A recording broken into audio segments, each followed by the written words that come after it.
In this video, I'm going to show how you can apply external style sheets to an HTML page.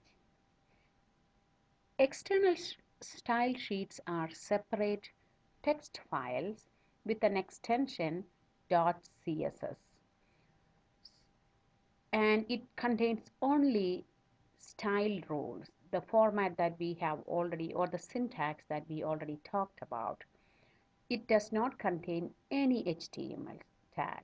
So if you open up a CSS file, all you will see would be CSS rules.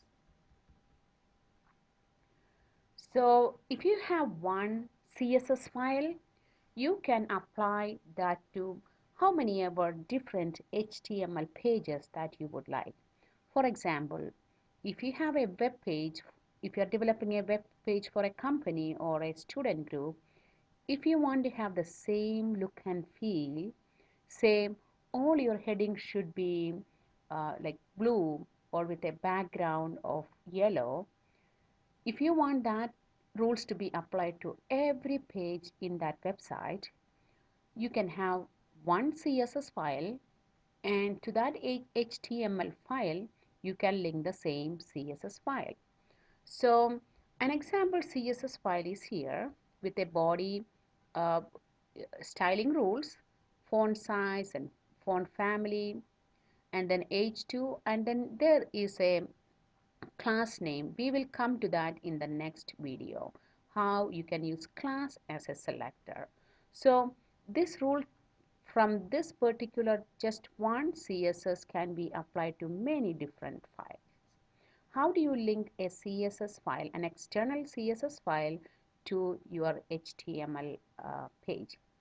For that, you would use link tag or link HTML tag. It's a self-contained tag. That means you don't have to have a closing tag for link tag. Again, this link will be placed inside the header section, not in the body section. And the whole purpose is to associate an external style sheet file, which is a file with .css extension, to any HTML page. So this is an example how you would have a link tag in your HTML page.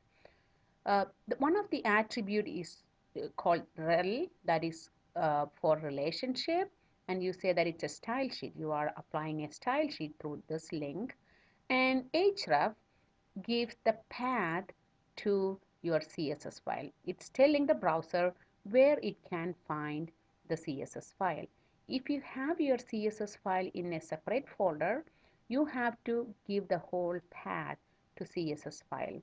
Sometimes that's a mistake the beginner students make. They will have the CSS file in a different folder, and they would just give the link path like this without the folder path. Then the browser cannot find that CSS rule. So make sure that your HTML, in your HTML file, you give the correct uh, path to your CSS file. So you would use a link tag to attach your CSS file to your web page. So the external style sheet, say .color.css, will have information like that, and then you would attach it like that. Then let's look at some example how you can do that. So you have to start a new file, a CSS file. You can simply use any editor, but I'm going to use the Notepad++. I will start a new file, and here I'm just going to select a CSS, so it will give me some editing or formatting help. I'm choosing from language CSS. All right, and just wanted to make sure that it has a font. um, I have the bigger fonts and whatnot. So as I mentioned before, it will have all the CSS rule. So I'm going to say I'm the selector, which is your tag. I'm going to say that background color should be red, and the font color semicolon, and the font color should be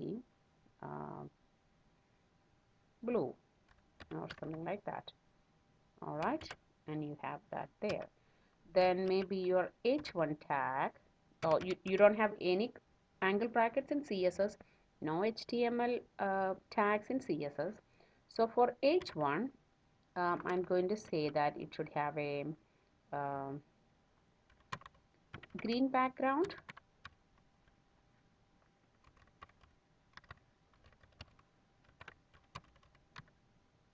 and the font color, I want it to be white. Okay, so you can put as many rules you would like. So I'm going to, when you save this, you need to save that to .css. So I would say, I'm just going to call it style.css. Okay, make sure that when you write a name for any files in this class, make sure that you don't put any space in it, and I would even advise you to just keep everything lowercase, because when you apply this to your UC file space, it's case sensitive and space is not allowed in your file name. So I again urge you to just use lowercase, no space names. So I'm just saying style.css here. Again, look that I'm just putting in the same folder as my index HTML file. So I'm going to save it. So we have the CSS file ready. Now what you need to do is you need to link that to your HTML file. So all these rules would apply. Going back to my index.html file, it has some similar rules.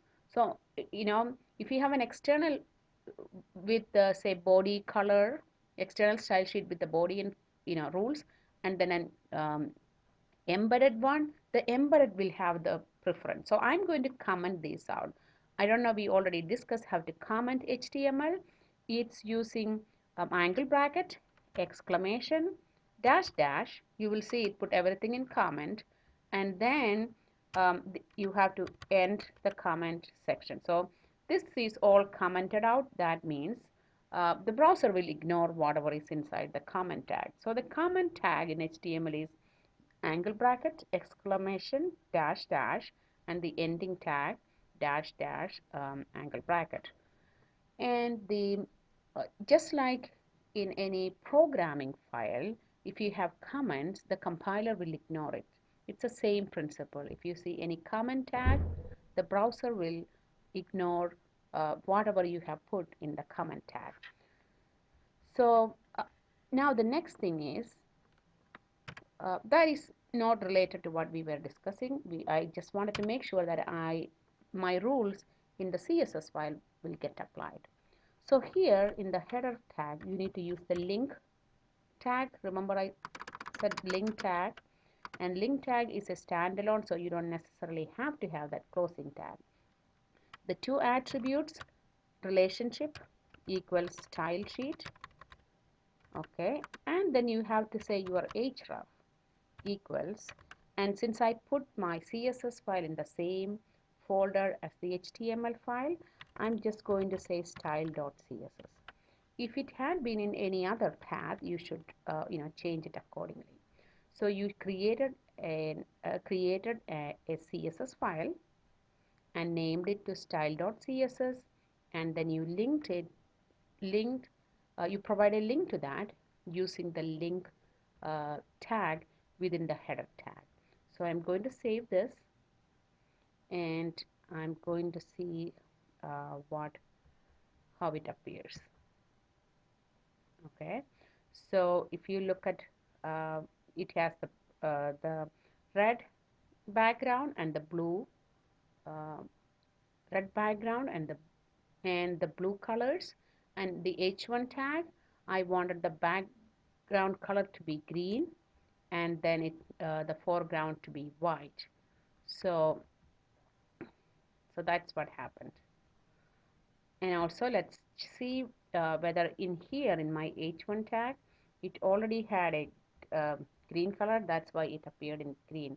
If I want to override, and if I want to make it something else, yellow, Even though I have it to be green in my external style sheet, the internal or the inline one get applied. So I'm going to save this, and I'm going to see it change based on the nearest rule it has.